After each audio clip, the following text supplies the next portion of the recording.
సఫలీకృతంగా దిశ meeting మేము conclude చేసుకోవడం జరిగింది.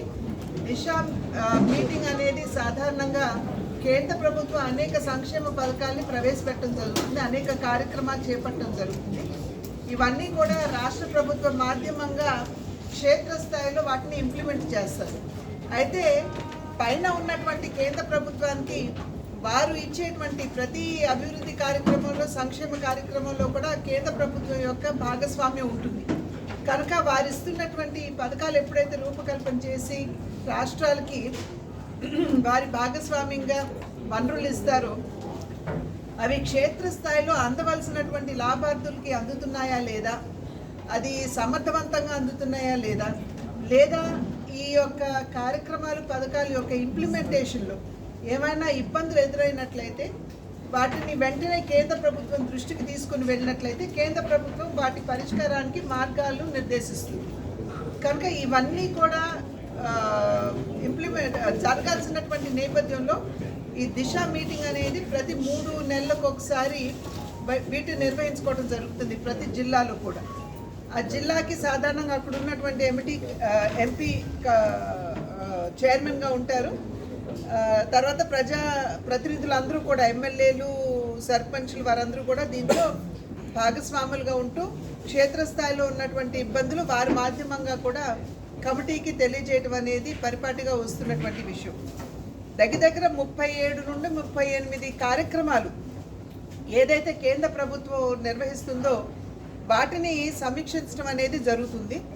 ఇవాళ ప్రధానంగా ఉపాధి హామీ పథకం, అదేవిధంగా వైద్యం మరియు ఆరోగ్యం, వ్యవసాయం, జల్ జీవన్ మిషన్ ఒకటి, పిఎం సూర్యఘర్, వీటన్నిటి మీద కూడా వీటితో పాటుగా లఖపతి దీది, మహిళలు లక్షాధికారులు కావాలనేటువంటి ఒక భావనతోటి ప్రవేశపెట్టినటువంటి కార్యక్రమం. వీటి మీద ఇవాళ సుదీర్ఘంగా సమీక్ష జరిగింది. మిగతా వాటి మీద మళ్ళీ నెక్స్ట్ ఇంకో 3 నెలల్లో, అంటే మళ్ళీ ఏప్రిల్, మే ఆ సమయంలో ఈ దిశ మీటింగ్ నిర్వహించుకున్నప్పుడు వీటి మిగిలిన సబ్జెక్ట్స్ కూడా వాటిని కూడా రివ్యూ చేయడం అనేది జరుగుతుంది.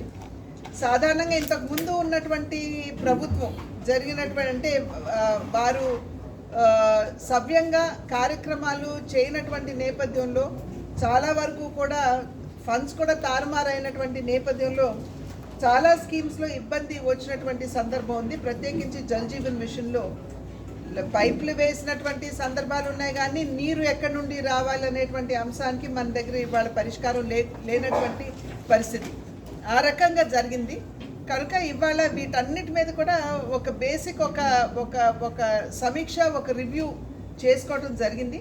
వీటి మీద మళ్ళీ సుదీర్ఘంగా ప్రతి అంశం మీద కూడా క్షుణ్ణంగా మళ్ళీ నెక్స్ట్ మీటింగ్లో ఎప్పుడైతే 3 నెలల్లో మళ్ళీ తిప్పి పెట్టుకుంటామో అప్పుడు మిగిలిన సబ్జెక్ట్స్ మీద కూడా ఏ విధంగా ఇవాళ రూరల్ ఎంప్లాయ్మెంట్ గ్యారంటీ, అదేవిధంగా హెల్త్ ఇవాళ కొత్త వైరస్ వచ్చింది అని చెప్పి అందరూ భయపడుతున్నటువంటి సందర్భం, కానీ ఆ విధంగా భయపడవలసినటువంటి అవసరం లేదు అనేది మనకి సుస్పష్టంగా ఇవాళ ఈ సమీక్షా కార్యక్రమంలో కూడా అర్థమైనటువంటి విషయం. అదేవిధంగా పిఎం సూర్యఘర్కి సంబంధించి కూడా నాణ్యమైనటువంటి విద్యుత్ ప్రతి ఇంటికి అందించాలి అనేటువంటి భావంతో, అదేవిధంగా క్లీన్ ఎనర్జీ, సాధారణంగా మనం బొగ్గు లేకపోతే చెక్క ఇటువంటివన్నీ వాడి కాల్చుతూ మనం కరెంటు ఉత్పత్తి జరుగుతుంది. అట్లా కాకుండా క్లీన్ ఎనర్జీ మీద దృష్టి పెట్టి ప్రధానమంత్రి గారు, రాష్ట్ర ముఖ్యమంత్రి గారు కూడా ఇవాళ పిఎం సూర్యఘర్ మీద దృష్టి కేంద్రీకరించడం జరిగింది. కనుక ఇవన్నీ కూడా సమీక్షించాము. మా వైపు నుండి కొన్ని సూచనలు ఖచ్చితంగా కేంద్ర ప్రభుత్వానికి చేయాలి అనేటువంటి విషయం ఇవాళ ముందుకు రావడం జరిగింది. అవన్నీ కూడా సంబంధిత అధికారులు, ఇవాళ కలెక్టర్ గారు ఉన్నారు, అదేవిధంగా మున్సిపల్ కమిషనర్ గారు కూడా ఇక్కడే ఉన్నారు, వారు కూడా ఇబ్బందులు ఏవైతే ఉన్నాయో వారు కూడా తెలియజేయడం జరిగింది. ఇవన్నీ వారి సహకారంతో మేము వెంటనే ఈ మినిట్స్ని రూపొందించి కేంద్ర ప్రభుత్వానికి తెలియజేస్తూ ఆ మంత్రిత్వ శాఖలకి ఏవైతే మేము పంపించాలో నివేదిక వాటిని పంపించడం అనేది జరుగుతుంది. టిట్కో హౌస్ మీద ఇవాళ సమీక్ష నిర్వహించలేదండి. అది నెక్స్ట్ 3 months తర్వాత జరిగేటువంటి సమీక్షలో టిడ్కో ఇళ్ల మీద దృష్టి పెట్టడం జరుగుతుంది. అయితే ఇంతకు ముందు కూడా ఎమ్మెల్యేలు వారందరూ కూడా టిడ్కో ఇళ్ల మీద వారు సమీక్ష చేశారు. మన దుర్గేష్ గారు అదేవిధంగా అదేవిధంగా మన వెంకటేశ్వరరావు గారు, ముప్పిడి వెంకటేశ్వరరావు గారు వీరందరూ కూడా ఈ సమీక్ష కార్యక్రమంలో పాల్గొనడం జరిగింది.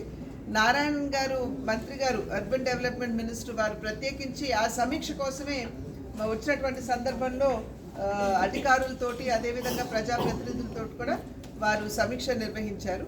కనుక ఈ యొక్క సమీక్ష సమావేశంలో, ఎందుకంటే ఆల్రెడీ దాని మీద సమీక్ష జరిగింది కాబట్టి ఇవాళ దాన్ని టేకప్ చేయడం అనేది జరిగింది. దానికి సంబంధించి